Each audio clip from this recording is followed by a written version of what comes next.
Hello, and thank you for joining us today. Our webinar will begin in just a minute. And I'll let you know that because of the webinar format, we won't be able to see you, and you will be muted by default throughout the program. However, we invite you to type any questions or comments in the question box on the control panel during the presentation. At the end of the presentation, we'll respond to these questions during the live question and answer session. And if you experience any technical difficulty, please email housing element, one word, at lacity.org. If you'd like to call in for audio, select the audio tab and then select use telephone, and please follow the instructions to dial in. I'm seeing we're still getting people joining, so we'll start in just a minute.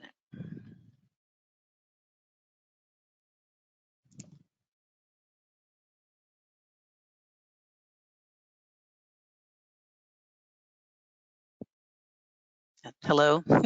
For those of you just joining, thank you for joining us to today's webinar. We'll start in just a minute. With the webinar format, we won't be able to see you, and you won't, you'll be muted throughout by default. However, we do invite you to type in any questions or comments throughout the presentation into the question box in the control panel, and we'll respond to these during the live Q&A at the end of the presentation. For those of you who can't see the screen, but if you experience any technical difficulty, please email housingelement at lacity.org. That's housingelement, one word, at lacity.org. And if you'd like to call in for audio, please select the audio tab, then select use telephone and follow the instructions to dial in.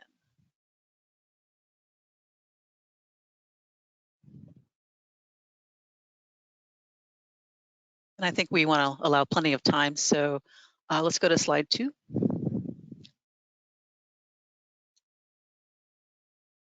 I'm Holly Harper. In addition to myself, Michelle Levy from the Urban Design Studio. Today we're joined by Senior City Planner Blair Smith and other staff from the Citywide Housing Policy Team, with whom we are collaborating on this effort to expand adaptive reuse to apply citywide. Hi, Blair. Hi, Michelle.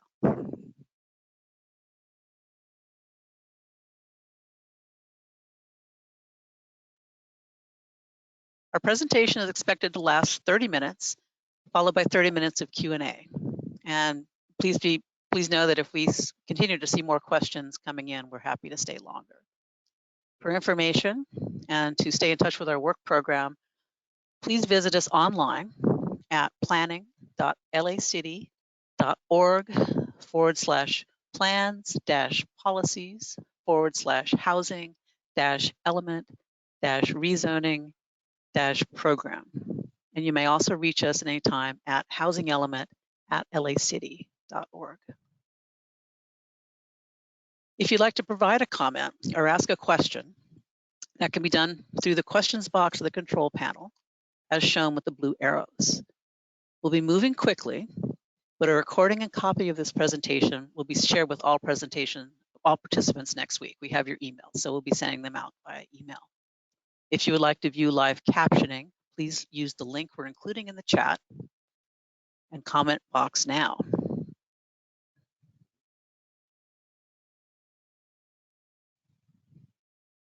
All right. We're going to take 2 polls during the webinar using menti.com.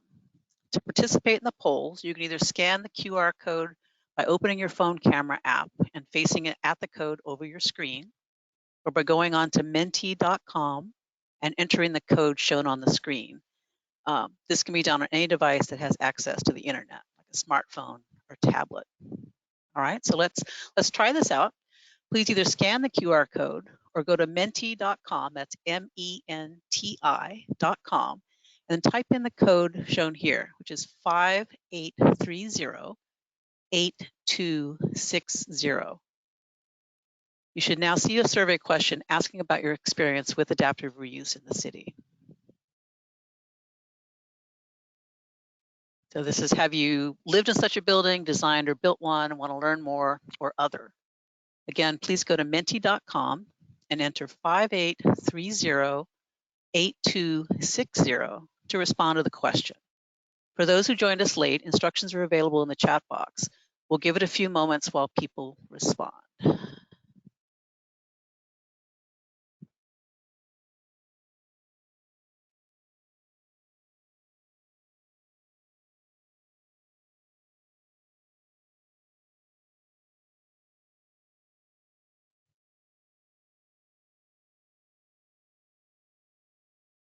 Good. Well, a nice mix of people. It looks like most of you are, by a slight margin, here to learn more, or architects, those are tied, or that you currently live in such a building or have stayed in such a building that had been changed from a previous use. So now let's talk about housing and reusing existing buildings for housing and why it matters to everyone. Today we'll give a bit of context and discuss how adaptive reuse can help create more housing before sharing details of how the updated ordinance is proposed to work. We'll be moving quickly again to allow 30 minutes for questions and answers, but we're happy to stay longer if we see more questions coming in. A recording and copy of this presentation will be shared with all participants next week by email. Here in Los Angeles, we're contending with 3 overlapping crises. We're in a housing crisis, and I think that most of us have personal experiences with housing access in Los Angeles. We're in a post-pandemic recovery period, and commercial uses have struggled to rebound. How office and retail spaces are used changed rapidly over the course of the pandemic period, leaving many buildings vacant or only partly occupied. Vacancy rates do vary across the city, but there are about 44 million square feet of vacant office space in the city of Los Angeles right now. To help us visualize the amount of office space, a recent New York Times article stated that this is equivalent to 30.7 US bank towers. Remember, that's the big tower downtown that I still call First Interstate. It is important to ensure that our buildings and streets are activated to prevent long-term vacancy. And we're contending with a climate crisis. Conserving the energy that went into producing a building produces the greenest building compared to demolishing it for new construction. Adaptive reuse can be a way of bringing all these things together. And the role here at city planning is to clear some obstacles to encourage the productive reuse of the buildings we already have. So let's discuss why planning for housing is so critical for the future and how adaptive reuse fits within the city's overall policies to incentivize more housing production.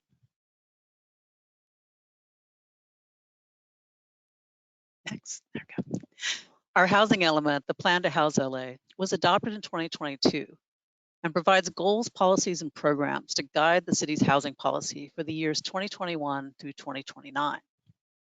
Most significantly, the plan identified that rezoning is needed to ensure that enough housing production occurs to address the city's housing needs and targets.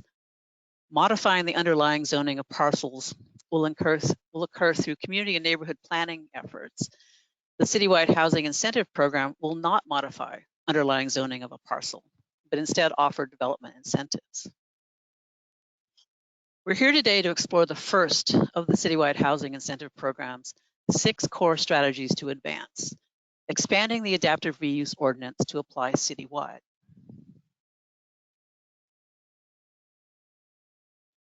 We hosted 3 webinars on the Citywide Housing Incentive Program in late March with 270 attendees. Approximately half the attendees participated in the polling, and we saw over 90% supported adaptive reuse of buildings for housing.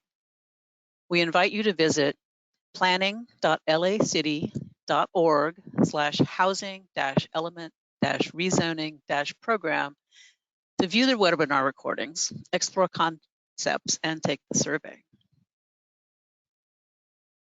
Los Angeles has been a national leader, actually, in facilitating the use and conversion of existing underutilized commercial buildings into new residential unit uses. Sorry. The 1999 Adaptive Reuse Ordinance laid the groundwork for the revitalization of downtown as a 24-hour center and enabled the creation of over 12,000 housing units in the first 15 years after its adoption, or almost 7% of the city's total housing stock. In 2003, the area covered by the ordinance was expanded beyond downtown, creating the Adaptive Reuse Incentive Area Specific Plan to cover parts of Hollywood, Koreatown, Lincoln Heights, Chinatown, and South Los Angeles. Existing buildings in other parts of the city may still be reused under the current zoning regulation, but the same streamlined processes and incentives in downtown and the incentive areas are not yet available citywide. City planning is developing a new zoning code, adding new incentives for adaptive reuse projects. It becomes operational as updates to community plans are adopted. The downtown community plan was unanimously approved by the City Council last month. And now we're proposing a citywide adaptive reuse ordinance that has the potential to help meet the city's housing demand by using buildings that are already constructed. The draft ordinance was released on May 23rd, includes the new zoning code's incentives, and proposes further process streamlining. This citywide adaptive reuse ordinance will establish a faster approval process for a larger pool of buildings. To encourage the conversion of existing underutilized buildings into new housing, city planning's minimum unit sizes will no longer apply. The proposed ordinance accepts the present physical features as already built, plus allows for the conversion of all or part of the existing structure. A new incentive allows for the conversion of existing parking if there are excess spaces for the new housing use. Instead of tying adaptive reuse eligibility to a fixed date, buildings built before July 1st, 1974, a rolling clock of 15 years is proposed to make a larger pool of buildings eligible for a faster by right approval process. The current provision for zoning administrator review of buildings over 5 years old is being retained. Reducing the age of eligibility from about 50 years to 15 will allow many more buildings to apply directly to LA's Department of Building and Safety for a faster by right approval process. A subset of buildings over 15 years old that are listed in Historic Places LA must be cleared by the Office of Historic Resources prior to building permit issuance. OHR staff will review the project to ensure that significant historic features will not be adversely affected. Planning is proposing a faster approval process for buildings that are at least 15 years old. Historic sites with any local, state, or federal designation are already protected, but we want to ensure that potential historic resources receive additional analysis before proceeding to LA's Department of Building and Safety review. Planning's Office of Historic Resources will review adaptive resource projects impacting any sites listed in Historic Places LA to see if the Secretary of the Interior's standards for rehabilitation are upheld. In addition to protecting any cultural or character-defining elements from loss or degradation, the Citywide Adaptive Reuse Ordinance will codify a long-standing practice that eligible buildings, eligible historic resources, meaning those listed in Historic Places LA, may utilize the California Historic Building Code, which has a little bit better provisions than the California existing building code. The Citywide Adaptive Reuse Ordinance maintains the status quo of a zoning administrator approval pathway for buildings of 5 years or older. The updated ordinance will also align with the conditional use procedures under the new zoning code's processes and procedures section, Chapter 1A, which should become operational later this year. Planning is retaining discretionary approval authority over projects requesting any additional incentives we've not envisaged in the crafting of the draft ordinance. Many projects propose reuse of an existing building in conjunction with new construction. The zoning administrator will review such unified development projects before approving floor area averaging across the entire site. All of the current adaptive reuse ordinance incentives are being retained, including removing limits on the number of units. The current ordinance today and our draft supersedes all other specific plans, D and Q condition, and other overlays. We're incorporating all of the new zoning code's incentives. Yes. No, you're good. You should be on slide 26.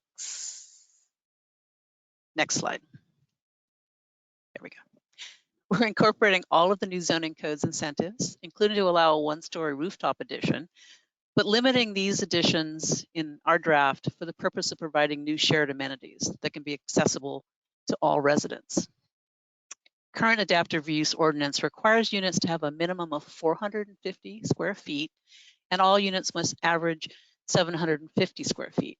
Planning will now defer to building and safety's minimum requirements to ensure habitability. The current ordinance allows for whatever number of parking or loading spaces that may exist to remain. We're now liberalizing this to allow reductions in parking, should the housing use now require fewer spaces. In those areas served by high-quality transit, under Assembly Bill 2097, additional parking reductions may be feasible. This update will allow conversion of all parking areas to other uses for housing or amenities for residents. In addition, existing loading spaces will be no longer required to meet zoning code standards. The original adaptive reuse ordinance didn't directly address either open space or transitional height requirements that may apply. We are now clarifying that with respect to these two zoning requirements standards, the existing conditions can remain. New units will remain subject to all development fees, including the affordable housing linkage fee that offers exemptions if certain percentage of affordable units are provided on site. You should know an economic analysis is currently in process to evaluate a variety of adaptive reuse project types, building types, and assess the feasibility of requiring affordable units on site. The major changes in the updated ordinance are changing from 1974 to a rolling clock of 15 years old buildings, plus extending these incentives citywide, so all parts of the city. The draft ordinance proposes eliminating planning's minimum unit size requirements. It also allows for conversion of any excess parking to new uses. Continuing the work to bring adaptive reuse projects in line with the new zoning code, new rooftop structures that do not exceed 16 feet in height will not be counted toward floor area or height or number of story limits.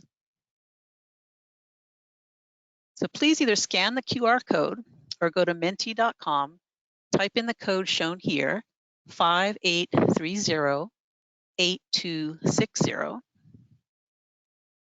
and you should now see a survey question asking you which would be most effective in encouraging the conversion of buildings for housing. Take a few moments for you to answer, and let's wait for the results to come in. And I think in the webinar the other night, we had a large percentage of people saying other. I'd be really interested if those of you answering other, please put them in the question box as a comment, because this is our work over the summer, right? Of really just finding the best way to apply this ordinance citywide. Okay. And it looks like most of you look at parking and loading and yards and open space as the key incentives. Oh, it's kind of, here we go. Parking and floor area. Let's wait a few minutes, still sort of changing here. All right. Yeah, height. So parking, loading, and floor area seem to be and other. Other and height. Very good. I said, those of you who typed other, like, we'd be really interested in your comments if you type them in the question box. Next. As we said at the start of the presentation, we're grappling with 3 overlapping crises. Adaptive reuse is one policy that can address these critical issues. Using buildings that are already constructed to create new housing can significantly reduce the construction impacts to a neighborhood. Just maintain some of the character and some of our architectural legacy as well. Vacant commercial spaces aren't just a business problem, but also impact the vitality of our streets and the ability of nearby restaurants and other services to thrive. Breathing new life into vacant spaces can help reactivate buildings and their surroundings. And you should know recent research can take up to 80 years or more to make up for the energy wasted in demolishing an existing building, even if the replacement is the highest performing that we can build today. And adaptive reuse takes advantage of the resources used in the initial building construction, extends the life of buildings, and prevents these materials from ending up in our landfills. So time now for discussion. Please continue to type your questions in the question box. Planning staff is working to consolidate your questions, including me. I'm going to be turning it over to Michelle Levy and Blair Smith to answer your questions. And we'll join you in a bit. Thank you. Thanks, Holly. Thank you, Holly. This is Wajia Ibrahim from City Planning. I'll be reading off the questions for Michelle and Blair, and we have several questions that have come in. So I'm going to start with the first on our list, which is, this question reads, does the effect of the interim motel conversion ordinance, does this work affect the interim motel conversion ordinance at all? Can hotels be converted to 100% supportive housing using the proposed adaptive reuse ordinance? And I believe this is a question for Blair. Thanks, Wajia. The proposed ordinance expansion would not allow the conversion from residential uses, which is what hotels are classified in the code today, to new residential uses. So that's in part to ensure that we don't have existing units that are being converted to more units and have a net loss of units in any sort of way. We would only allow the conversion of commercial or non-housing related spaces to housing within this ordinance, but it wouldn't preclude using other tools in our kind of planning toolkit, like the interim hotel conversion ordinance or the incentives under state density bonus law, which are being expedited now through ED1 for 100% affordable projects. Thanks, Blair. Our next question reads, where are the current adaptive reuse provisions applicable? This is a question for Michelle. Lucia, it's a great question. So the adaptive reuse provisions being proposed here are applicable for areas outside of downtown. We are focusing on commercially zoned property, any property in the P, the parking zone or PF zone. And this is really aligning with our corridors. You can think of our arterial streets primarily. And it will apply to any building that is at least 5 years old or older, and then buildings that are more than 15 years old are eligible for the faster review process. They can go directly to the Department of Building and Safety for review. Thanks, Michelle. I have another question for you. This reads, how does the proposed adaptive reuse ordinance intersect with the limitations on adaptive reuse in the Fashion District area of the Downtown Community Plan? Thank you. So again, this ordinance is covering the areas outside of downtown. I know that in the downtown geography, adaptive reuse is different from the citywide policy. For instance, in downtown, conversions to and from residential use are permitted. And in this case, in this current draft for areas outside of downtown, we're not allowing conversions or helping to facilitate conversions away from manufacturing uses. So that's a key difference in the ordinance that we're presenting today. This is really intended for conversions from commercial use to residential.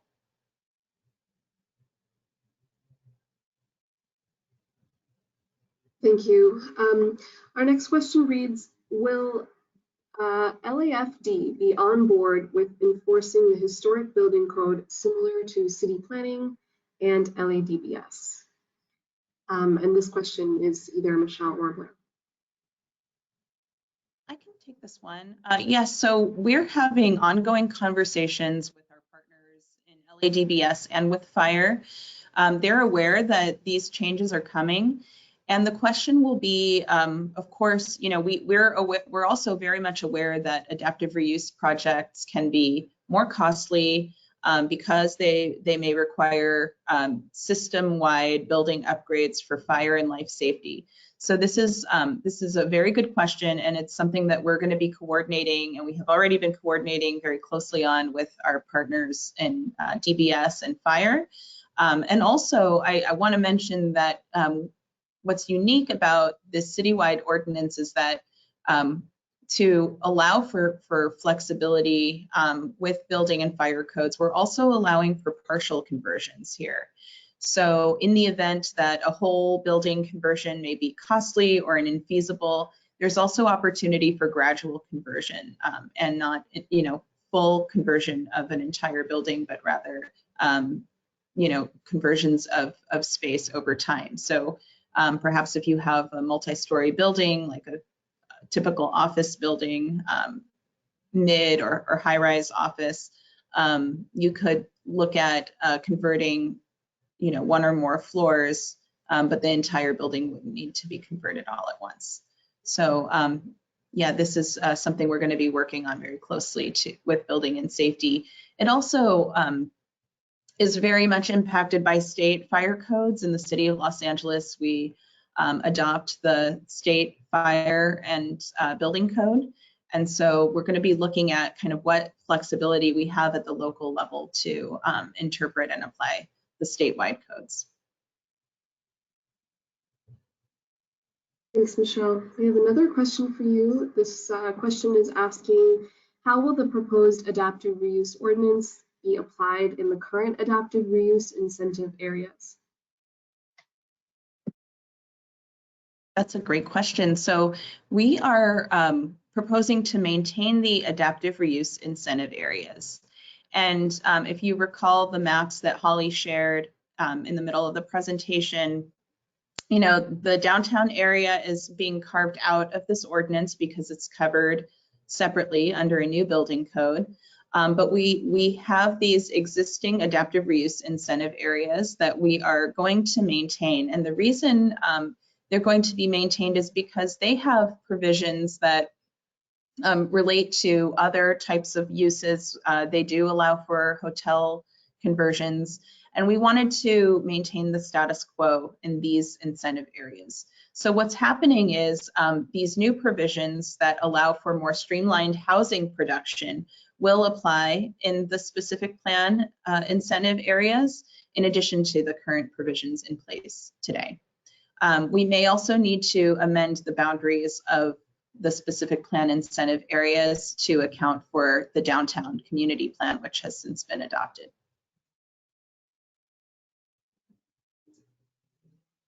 And then our next question is, what is the timeline for this to be enacted?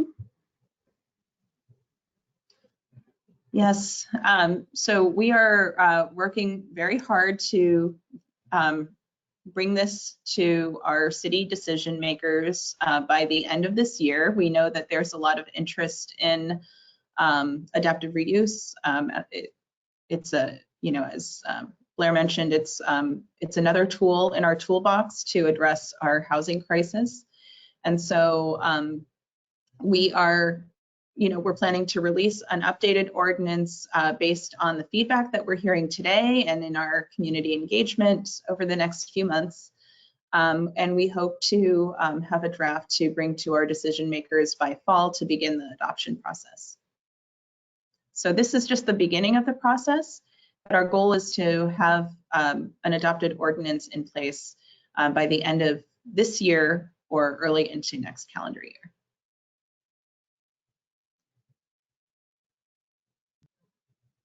Thanks, Michelle. I believe our next question is Will the adaptive reuse requirement satisfy Los Angeles's RENA alone? And this is a question for Blair. Thanks for that question. The short answer is no. Adaptive reuse is one of many strategies that are proposed as part of our citywide housing incentive program to help us meet our RENA obligations. For those who may not be aware of RENA or the RENA process, it's a regional housing needs assessment process, which was part of our housing element, which was adopted in 2021 and revised further in 2022. We have an obligation to rezone for at least 255,000 units of capacity by February of 2025, which will be accomplished through a number of efforts, including active community plans, as well as the Citywide Housing Incentive Program, of which the adaptive reuse is one core strategy. So it's a piece of the puzzle, but won't fill our entire obligations. Thank you, Blair. This next question is for Michelle, and it reads, will historic building code be utilized for 15-year-old building conversions? The historic building code and our ordinance is actually clarifying procedures for historic buildings. So buildings identified in Historic Places LA will go through a review process with our Office of Historic Resources. There is an understanding with the Department of Building and Safety that any building that is surveyed and found to be eligible is also eligible for the state historic building code, which does have some provisions that relax some of the newer building code requirements. So this could be a benefit to buildings that are identified as eligible historic resources. However, that is a smaller pool of buildings than all buildings that are over 15 years old. So there are, definitive, provisions that define what is a historic resource. So a smaller subset of those buildings that are over 15 years old will be eligible.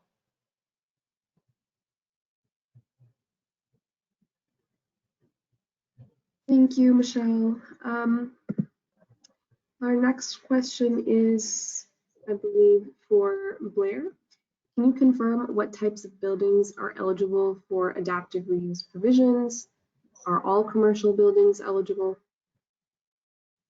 Thanks, Wojia. The adaptive reuse provisions are eligible for any non-residential building that is in a commercial or residential zone. So if there is a non-residential use, kind of a grandfathered use in a residential zone, they may be eligible. And then any non-residential portion of a commercial building would also be eligible for these incentives, so long as they don't currently have hotels or a residential unit in it. They would be eligible to be converted to housing. Great, thank you. This next question reads, does the proposed city adaptive reuse ordinance supersede Q and D limitations and specific plan requirements? Note that there were several questions, as a note for me, there were several questions that were related to this topic, and so what we have done is consolidated these, and this is a question for Michelle. Thank you, Wojia. It's a great question. In short, the ordinance that is in the current draft, yes, we are proposing to override specific plans Q and D limitations. And the reason for that is because, many of these overlays, while very important for our communities and to maintain community character, many of them have standards that would be onerous or nearly impossible for existing buildings to meet. So for example, I know the Ventura Boulevard specific plan requires a 10-foot buffer between commercial and residential use. It's conceivable that many buildings won't have that buffer because they either predate the specific plan or they just weren't constructed to meet the specific plan requirements. Since we're trying to make it easier for existing buildings to convert without placing additional development standards or limitations on them, we have included this override of Q and D limitations, as well as specific plans and other overlays. And again, that's simply because it would really undercut the adaptive reuse streamlining and incentive process if these projects were also held to specific plan standards. They would have to seek exceptions and go through additional processes. Thank you, Michelle. Our next question asks, how does the proposed ordinance interact with the affordable housing TOC guidelines? Can they be utilized in conjunction with one another? This is a question for Blair. Yeah, so the ordinance would allow you to use another procedure in our code, like density bonus or TOC, but those incentives would solely be available for new construction. So for instance, if you had an adaptive reuse building and there's a parking lot adjacent that you wanted to do a new development on, you could use the TOC guidelines and incentives for that new development and the adaptive reuse provisions for the conversion of the existing space. There are also, if you are looking for a unified development across multiple sites, there are procedures within the ordinance for that specifically as well. Thanks. Michelle, we have a question for you that reads, are all ADA requirements eliminated under the adaptive reuse program? That's a great question. No, ADA requirements are not eliminated through this program. Our zoning cannot supersede ADA requirements. So projects will still require any upgrades needed in order to meet ADA. And that's determined by building and safety during the project permitting stage.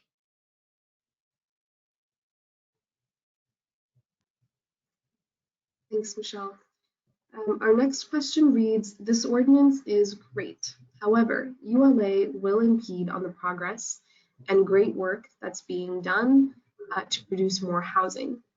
Can the proposed economic study include the impacts of taxation, such as real estate transfer taxes and vacancy taxes? This is a question for Blair. Yeah, so we will be conducting an economic analysis as part of trying to understand if affordability will be feasible in a variety of different adaptive reuse projects and configurations. As part of that analysis, we will be analyzing impact fees that the projects would be subject to, like ULA, and their impacts on project feasibility. So we'll be taking a deeper look into that in the future and any potential impacts that could come. One thing I would note is I think ULA impacts would vary dependent on the type of developer that is developing a project. So some adaptive reuse projects we've seen in the city are typically not sold. They may be developed by someone who owns the property and then maintains ownership. And so they would not be impacted necessarily directly by ULA in the same way that someone who's looking to sell the project would be. So we'll be looking into that as well.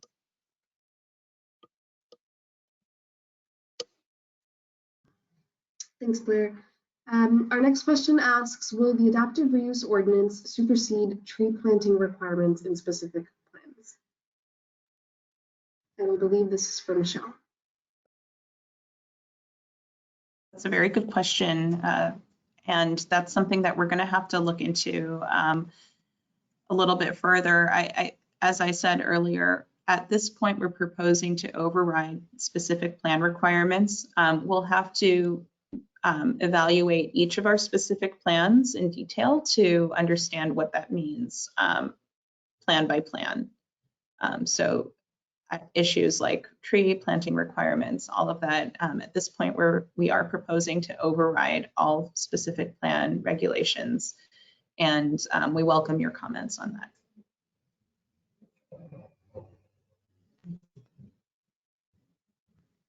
Thanks, Michelle. Our next question reads, let's say my building is eligible for zero parking under AB 2097, and I choose to convert portions of my parking garage to additional units in my adaptive reuse project.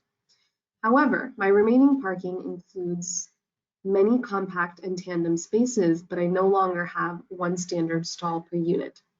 Am I allowed to keep those compact and tandem spaces even though I don't have one standard stall per unit. Keep in mind that all of the parking that I provide is non-required per AB 2097.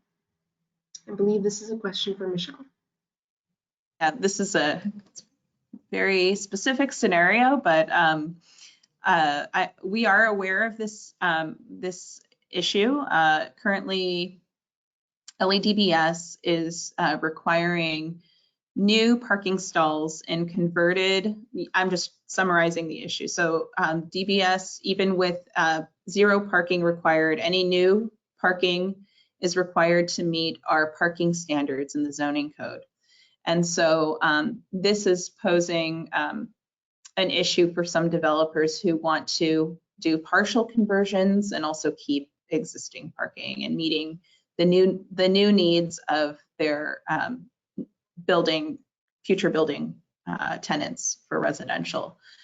So this is an issue that we need to discuss with building and safety in further detail to better understand the interpretation and see if maybe this portion of the code dealing with parking bays and standards needs to also be amended to help facilitate adaptive reuse, or if our adaptive reuse ordinance needs to address this issue head on.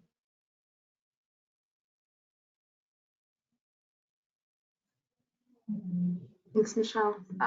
Our next question asks, would required residential side yards required by the fire code be waived?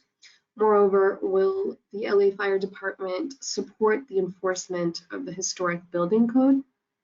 And I also want to note here, we had several questions on this topic and they have been consolidated for the purposes of this webinar. This is a question for Michelle. Thank you, Ajia. I think this ties into a previous question about, working with the fire department and building and safety. The intention is not to compromise the life safety of future building occupants, and at the same time to help facilitate adaptive reuse. So our ordinance is basically saying that any standards in the zoning code that are not met, for example, if the building is already built 2 feet away from the property line, but the side yard requirement is greater than that, the existing building can remain in place, which it's been for at least 5 years, if not longer. So, so in principle, we are waiving projects out of the zoning side yard requirements that are in place today, even if they currently don't comply. Again, that's because you can't relocate the building. So it was built to a certain standard, and we're allowing that building as it exists today to be repurposed and reutilized for housing. And we'll be working closely with the fire department to make sure that projects don't get stuck in the process, even with these zoning changes that we're proposing. Thank you, Michelle. Our next question is for either Blair or Michelle, and it reads, will the proposed adaptive reuse ordinance apply differently in any parts of the city, or will it apply the same citywide?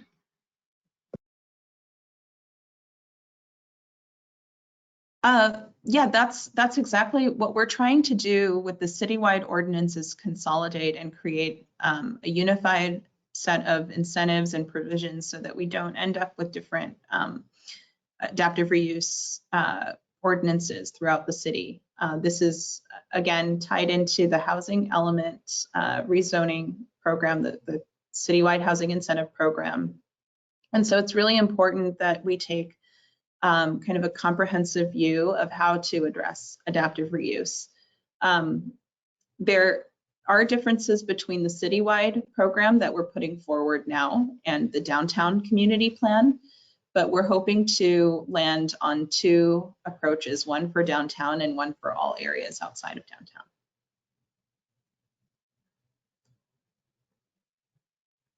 Thanks, Michelle. Another question for you that asks, under the proposed adaptive reuse ordinance, can you add a new story? Yes. So one of the incentives proposed, as Holly covered, is the addition of up to one story that can be 16 feet in height. And that story can be used for, and I should say that that additional story won't count towards floor area or building height. So let's say an existing building is already maxed out at 75 feet in height. An additional 16 feet can be added to the building without penalty. And the purpose of this is to recognize that, you know, many of these existing buildings, they were built for office space, you know, various other commercial uses. So they may not have had the common open space that would be needed for residential use. And so there may be need for rooftop amenities. And so what we're trying to do is kind of recognizing the way that people are living and preference for outdoor areas. We're allowing for a rooftop amenity area on the rooftop. And this area is not counted towards the floor area or height of the building.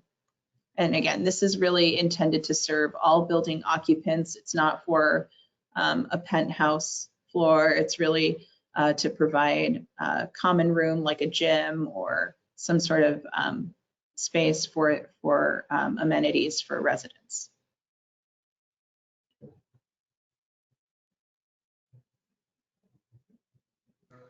Thank you, Michelle.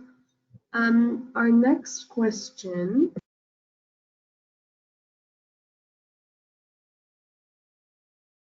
Sorry, our next question reads, does the proposed ordinance apply to manufacturing zones? And this is for Michelle. No, it does not apply to manufacturing zones. Those were specifically excluded. We have a very low vacancy in our manufacturing zones currently. And, you know, moreover, historically, our general plan land use has not permitted residential use in manufacturing zones. So we're really trying to maintain our manufacturing base in the city, to maintain our industrial zones. And we also didn't think it would be a good idea to start to introduce residential uses in industrial districts. And so for that reason, this is very limited to commercially zoned properties, to higher density residential, and to our parking and public facilities zones that are owned by the city.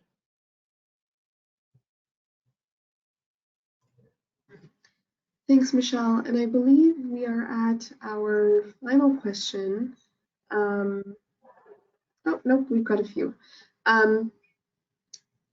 We've received other questions about the use of the State Historical Building Code. And just to clarify, oh, excuse me, sorry.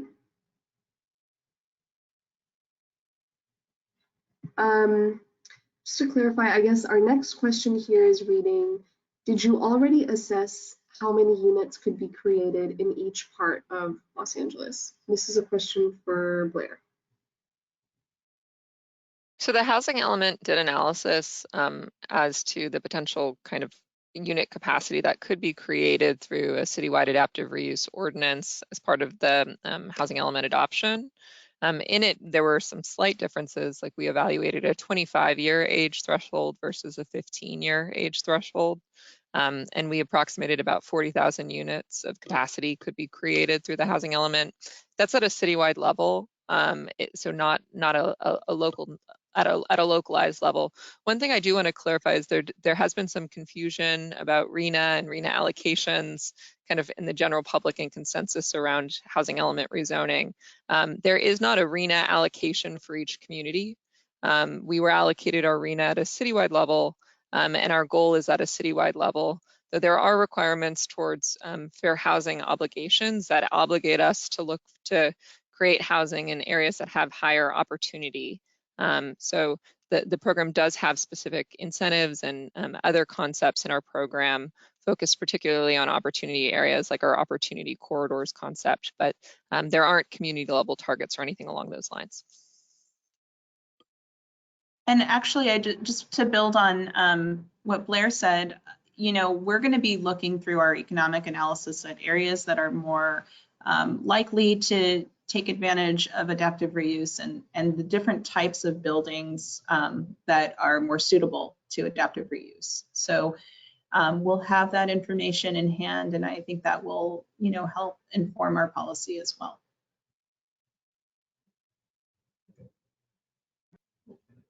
Thanks, Blair and Michelle. We have another question that's asking, can I use incentives that are offered by right for buildings that are older than 15 years if I have a building that was constructed within the last 15 years? Furthermore, are there minimum unit size requirements? I believe this is a question for Michelle. So if I understood the question correctly, the building age will be determined by building and safety, and that's really based on, it can be based on the certificate of occupancy or the date of completed construction. So it's not based on the date the building permit was issued. They're going to make their decision based on city records for when the building construction was actually completed and finalized. So that starts the clock for the 15-year by right eligibility. And the second question about unit sizes, so what we're doing is we're lifting the zoning restriction on minimum unit sizes in these adaptive reuse projects specifically. In other projects, there will be, a unit size requirements, but in adaptive reuse projects, we are relying upon the Department of Building and Safety definition for habitability, which is a minimum unit size of 250 square feet. And the reason for this is to allow for a wide range of unit types. We've heard there's a need for micro units. People can always do larger units, but we really wanted to give maximum flexibility in order to meet our housing goals.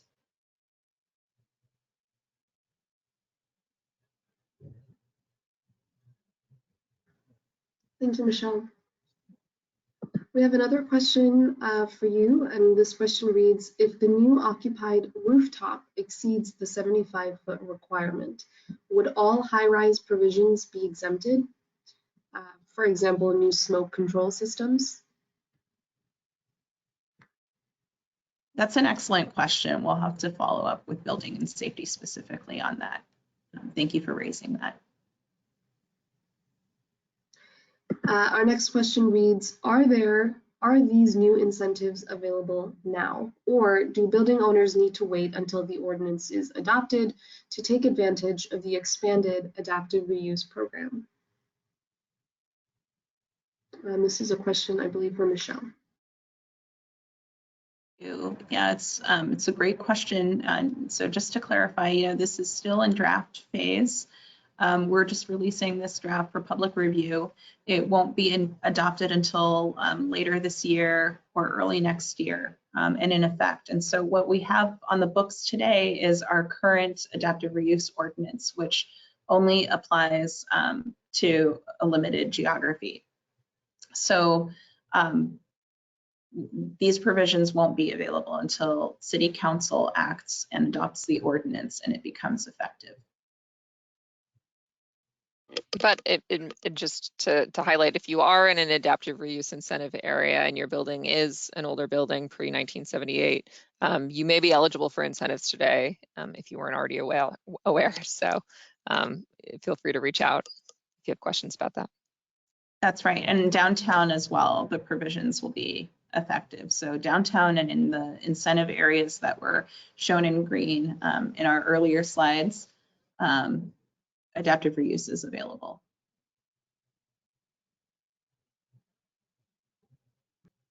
Okay, and before going on to our next question, I just wanted to make a comment that we've received several questions about the use of the State Historical Building Code. And just to clarify, only buildings that are listed as potential historical resources in the Historic Places LA or officially designated may avail themselves of this code. With that note, our next question is on financial incentives. This question reads, has city planning considered other financial incentives, such as waiving impact fees or application fees for adaptive reuse projects? This is a question for either Blair or Michelle.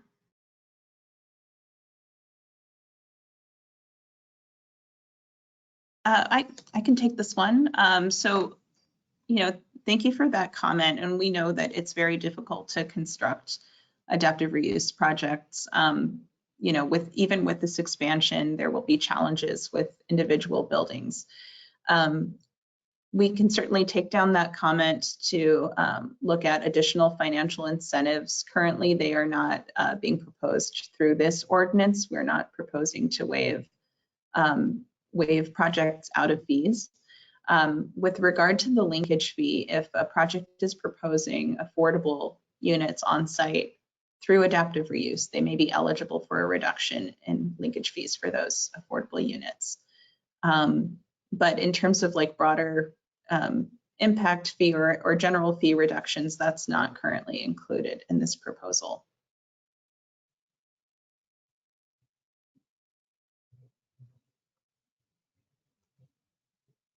Thank you, Michelle and Blair. And we encourage questions to continue coming in, but at this time, we're going to continue on with our presentation, and our staff is happy to stay longer if any of your questions were not answered. There was one more question I just wanted to answer, if that's okay. I saw it come in. It was a question about HUD requirements for smaller housing. And the question is asking if you're using federal fund or Section H vouchers, are you subject to minimum unit sizes under federal law?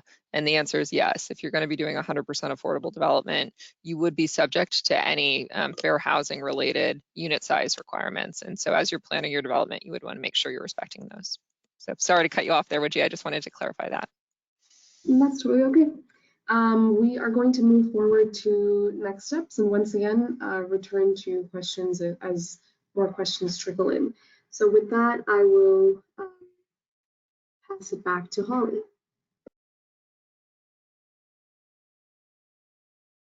And if we can go to the next and then the next slide.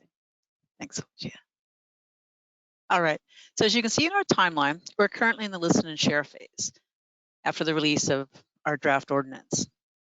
This work is going to continue over the summer, and we'll host a number of smaller focus groups to receive feedback on the current draft. We then plan on releasing another draft prior to the public hearing this fall. We're excited to hear your opinions on these ideas and on the draft to create more housing so that we can continue to refine these. And our aim is to bring the Citywide Adaptive Reuse Ordinance to the City Planning Commission and the Council by the end of this year. Again, our team is here to help, and please reach out to us at housingelement@lacity.org. That's one word, housing element. I saw a couple questions in the questions about contacts. That's the best. We keep records of all contacts, so the people in our housing policy unit will distribute those appropriately. And then be sure to learn more about our overall program. The Housing Element Rezoning website is a place where you can take the survey, learn more about the overall concepts and strategies, and sign up to receive updates.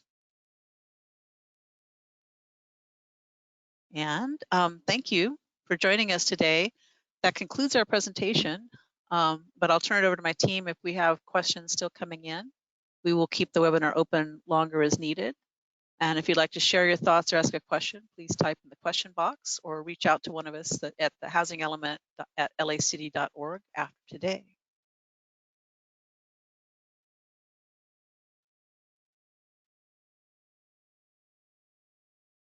Okay, and I'm hearing there were a few questions I think that we did have repetitive that we consolidated. I think we have really answered all of them, either in the chat or in the live Q&A, and we are coming up on time.